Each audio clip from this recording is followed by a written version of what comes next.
السلام علیکم ورحمۃ اللہ وبرکاتہ۔ حدیث کا سبق نمبر 47 اس آج کے سبق کا عنوان ہے کہ مکان میں یا کہیں بھی تنہا سونا منع ہے۔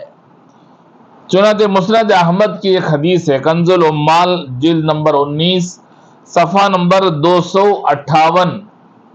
حضرت عبداللہ ابن عمر رضی اللہ عنہما سے مروی ہے کہ نبی پاک صلی اللہ علیہ وسلم نے گھر میں اکیلے سونے سے منع فرمایا۔ اسی طرح ایک اور حدیث ہے، مصنف عبد الرزاق جلد نمبر 10 صفحہ نمبر 421 میں ہے، حضرت عمر فاروق رضی اللہ تعالیٰ عنہ سے مروی ہے کہ کوئی تنہا سفر نہ کرے، نہ کوئی گھر میں اکیلے سوئے۔ گھر میں تنہا سونا اس لیے بھی منع کیا گیا، علماء نے اس کی حدیث کی شرح میں لکھا کہ اس میں بہت سی مصلحتیں ہیں۔ ایک مصلحت خدا نخواستہ خوف یا ڈر لاحق ہو گیا، ایسے وقت میں آدمی گھبرا جائے، ڈر جائے، ایسے وقت میں پریشان ہوتا ہے تنہا ہونے کی وجہ سے۔ ساتھی کوئی ساتھ میں ہو تو اسے اطمینان محسوس ہوتا ہے، ہمت ہوتی ہے۔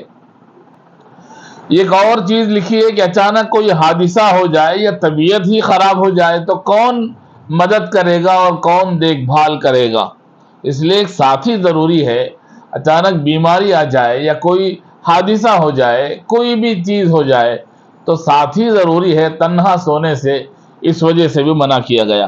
کم از کم تنہائی کی وحشت تو آدمی کبھی کبھی محسوس کرتا ہے۔ ایک بڑا مکان ہے، تنہا آدمی سونے میں وحشت محسوس کرتا ہے، گھبراہٹ محسوس کرتا ہے، تنہائی محسوس کرتا ہے، جو بار بار اس کی نیند ٹوٹتی ہے اور نیند میں خلل کا ذریعہ بن جاتا ہے۔ ایسے کئی حادثات ہم نے سنے کہ تنہا ایک آدمی گھر میں سویا ہوا ہے تو چور اور ڈکیت بھی نشانہ رکھ کر اسی گھر میں آتے ہیں اور مارتے ہیں اور پھر چوری کرتے ہیں، لوٹتے ہیں مال کو۔ ان تمام چیزوں کو ملحوظ رکھتے ہوئے نبی پاک صلی اللہ علیہ وسلم نے یہ ہدایت دی ہے کہ ایک آدمی گھر میں یا کہیں بھی تنہا نہ سوئے، کوئی ساتھ ہونا ضروری ہے۔ اللہ تعالیٰ ہمیں نبی پاک صلی اللہ علیہ وسلم کی تعلیمات پر عمل پیرا ہونے کی توفیق عطا فرمائے۔ آج کے سبق کا خلاصہ یہی ہے، اگر یہ بات آپ کو اچھی لگی نبی کی تو اس نبی کی بات کو آپ شیئر کیجئے۔ السلام علیکم ورحمۃ اللہ وبرکاتہ۔